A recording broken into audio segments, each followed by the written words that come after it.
Thank you so much. Thank you so much, Speaker sir, for giving me this opportunity.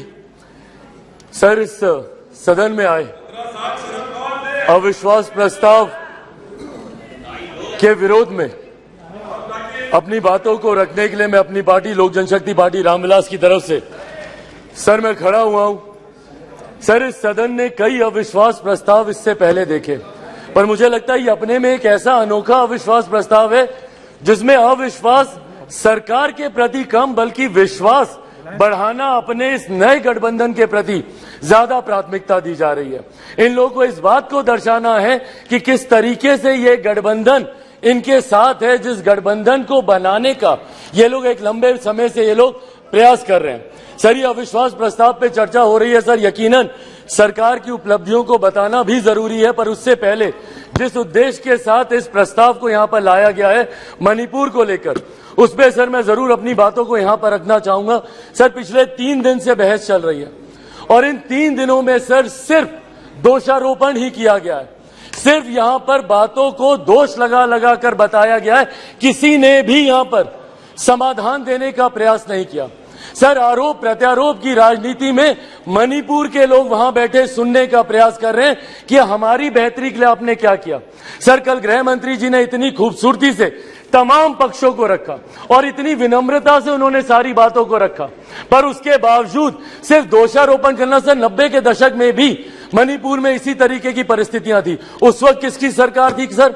क्या उस वक्त की सरकार ने मौजूदा सरकार को कोई इनपुट दिया? क्या उस वक्त के सरकार में बैठे लोगों ने कितनी बार इस सदन में चर्चा की? कितनी बार किन लोगों ने उस चर्चा का जवाब दिया? कल तमाम ये बातें आदरणीय गृह मंत्री जी ने रखी। सर, ये लोग गए थे मणिपुर, बहुत अच्छी बात है, जाना चाहिए ये, पर सर ये कलेक्टिव रिस्पॉन्सिबिलिटी होनी चाहिए, सेलेक्टिव रिस्पॉन्सिबिलिटी नहीं। सर, जो लोग मणिपुर गए थे यही लोग सर बिहार भी गए थे। बिहार में क्यों नहीं ये लोग गए दरभंगा? क्यों नहीं गए ये लोग अरवल? क्यों नहीं गए ये लोग मुजफ्फरपुर? अभी बछवाड़ा में सर एक छोटी सी बच्ची के साथ दुष्कर्म करके 10 साल की बच्ची, उसको तेजाब छिड़क कर उसको जलाकर मार दिया गया। उसके शरीर को अपने ही घर में 10 फीट गड्ढे में उसको दफना दिया गया। दलित महिला के साथ सर मुजफ्फरपुर में दुष्कर्म करके उसके शरीर को 2 टुकड़ों में काटकर अर्धनग्न व्यवस्था में सर खेत में फेंक दिया गया। क्यों नहीं गए ये लोग वहां पर?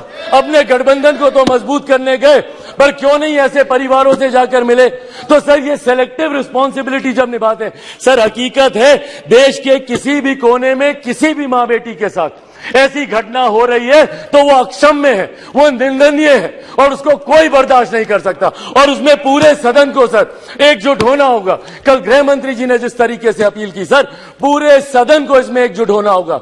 इसमें आप आइसोलेट करके नहीं देख सकते कि जहां आपकी सरकार है वहां की घटनाओं को आप छुपाएंगे और जहां दूसरों की सरकार है वहां की घटनाओं को आप उठाएंगे। आपको चर्चा करनी होगी बंगाल पर, चर्चा करनी होगी आपको बिहार पर, चर्चा करनी होगी आपको राजस्थान पर, चर्चा करनी होगी आपको कर्नाटका पर। सर, ये देश एक है सर, आप इसको ऐसे टुकड़ों में बांटकर आप नहीं आइसोलेट करके आप अपने विषयों को उठा सकते। और यही कारण है सर कि देश की जनता का विश्वास हमारे प्रधानमंत्री आदरणीय नरेंद्र मोदी जी पर हर चुनाव के साथ बढ़ता जा रहा है। और वो दिन दूर नहीं सर, 2024 चुनाव सामने है सर, इसी में देख लीजिएगा 2014 से बड़ा जनादेश 18 में यही सारी बातें हो रही थी, यही सारी बातें 18 में की गई थी। 19 में 2014 से बड़ा जनादेश हम लोग को मिला और 24 में इससे बड़ा जनादेश हम लोग लेकर आएंगे। मैं बिहारी हूं सर, बिहार से कम मैं विश्वास दिलाता हूं 40 की 40 सीटें हमारा एनडीए गठबंधन जीत कर आएगा, इसमें कहीं कोई शंका नहीं है। मैं जमुई का प्रतिनिधित्व करता हूं सर, मेरे नेता मेरे पिता आदरणीय रामविलास पासवान जी की कर्म भूमि हाजीपुर रही है सर। बिहार के हर एक जिले में घुमाऊं और वो मेरे विश्वास को बढ़ाता है। आज बिहार के युवा, देश भर के युवा सर देश को दुनिया की तीसरी सबसे बड़ी अर्थव्यवस्था बनते हुए देखना चाहते हैं। 2047 में हमारे देश को एक विकसित देश के तौर पर देखना चाहते हैं, और इस सपने को कोई पूरा कर सकता है तो वो सिर्फ और सिर्फ हमारे आज के प्रधानमंत्री आदरणीय नरेंद्र मोदी जी ही पूरा कर सकते हैं। इसीलिए सर मैं अपनी पार्टी की तरफ से जहां बिल्कुल हराएंगे नीतीश जी को वैसे भी बिहार की जनता नकार चुकी है। 2020 के परिणाम दिखाते हैं। तीसरे नंबर की पार्टी बन गए, आधे से ज्यादा प्रत्याशी उनके चुनाव हार गए। तो जिनको बिहार की जनता ने रिजेक्ट कर दिया, देश की जनता उनको कैसे अपनाएगी, ये बहुत बड़ा सपना दिन में ये देख रहे हैं।